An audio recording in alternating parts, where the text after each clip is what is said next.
Hello, friends. Greetings. Let us continue our discussion on Edgar Allan Poe's The Raven. He regarded the poem as a work of art and wrote his essay, The Philosophy of Composition, to prove that it was merely a mechanical production made in accordance with a certain set of rules. In 1846, Poe published The Philosophy of Composition to explain step by step the process by which he wrote The Raven. So, one thing is sure, Poe really knows how to create a mood that would touch the reader. The creepy noises in the room, the croak of the bird pulls you into a moment, making you feel like you are experiencing the story while you read it. So, critics ask whether the philosophy of composition is a true description of the creative process of composing the poem. Many critics doubt it and question it, whether it is the true description of the process of composing the poem. Poe's poem is not so much about a raven. It is about the state of mind of a brewered lover who uses an event he knows is meaningless in itself. And what is that event? A raven seeking admission to his chamber door in a stormy midnight to ask queries. Nonsense, right? Don't you think so? It's a nonsense. Of course, it is nonsense for us, but he uses the bird to ask questions to himself and to experience the frenzied pleasure of self-torture, which results from the remembrance of loss. Have you ever experienced such a loss in your life? You think? So the inner drama of the lover does not mean that the raven is not structurally important for the meaning of the poem. So this is what he explains in the philosophy of composition. The last two stanzas of the poem, the bird is instrumental in providing that undercurrent of suggestive meaning. Let us listen to that last three stanzas in the poem. And I, thing of evil, prophet still, if bird or devil, whether tempter sent, or whether tempest tossed thee here ashore, desolate, yet all undaunted, on this desert land enchanted, on this home by horror haunted, tell me truly, I implore, is there balm in Gilead? Tell me, I implore. Quoth the raven, nevermore.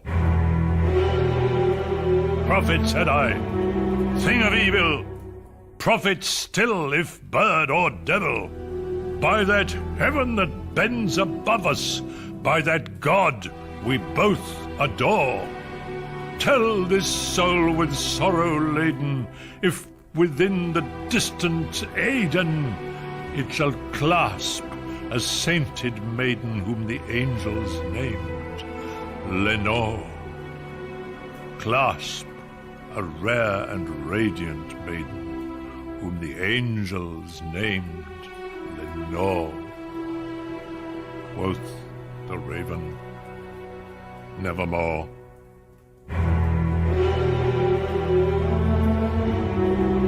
Be that word our sign of parting, bird or fiend, I shrieked, upstarting, get thee back into the tempest and the night's Plutonian shore.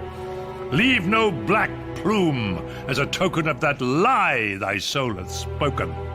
Leave my loneliness unbroken, quit the bust above my door. Take thy beak from out my heart, and take thy form from off my door. Quoth the raven, nevermore.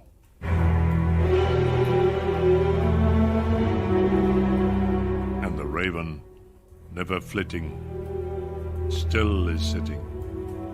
Still is sitting on the padded bust of Pallas, just above my chamber door. And his eyes have all the seeming of a demon's that is dreaming, and the lamplight o'er him streaming throws his shadow on the floor. And my soul, from out that shadow that lies floating on the floor, shall be lifted evermore. Hope you listened last 3 stanzas.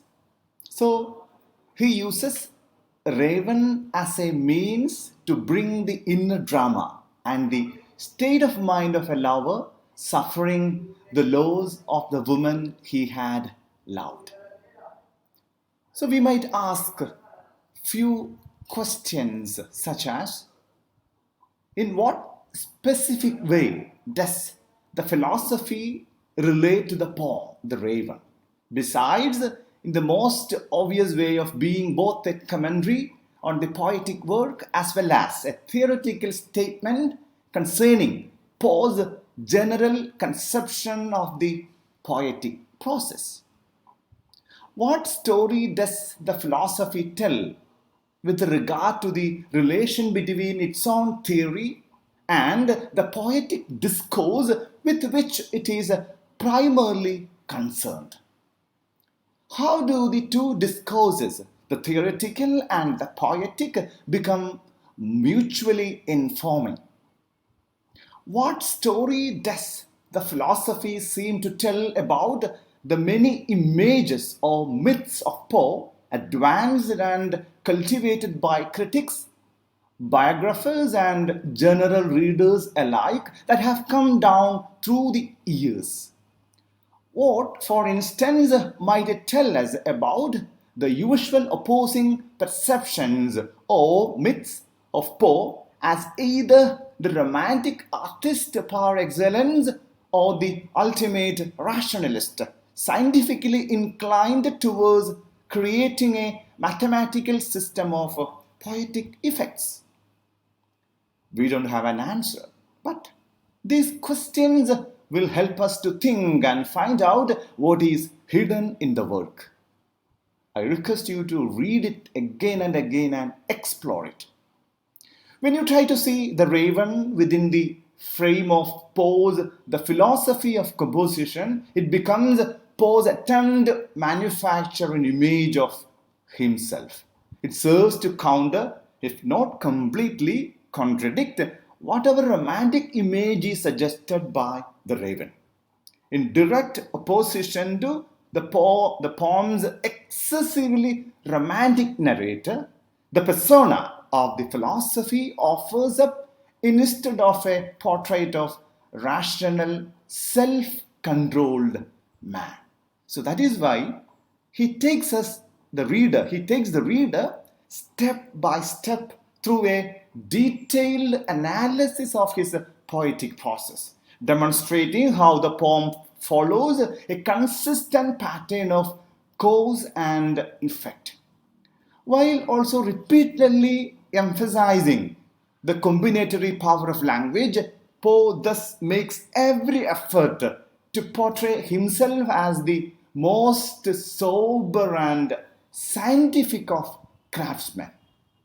As he claims, he composes his poetry neither, I quote, by accident, nor, I again quote, by a species of fine frenzy and ecstatic intuition.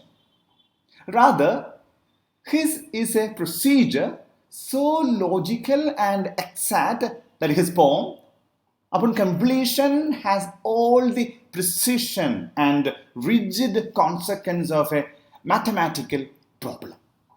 While relating the history of his poem, its genesis as well as the stages of poet's own thought process, Poe lays down various rules and principles that are applicable not simply to the poem in question but to all poetic in general. Let us continue our discussion the next video. Thank you so much.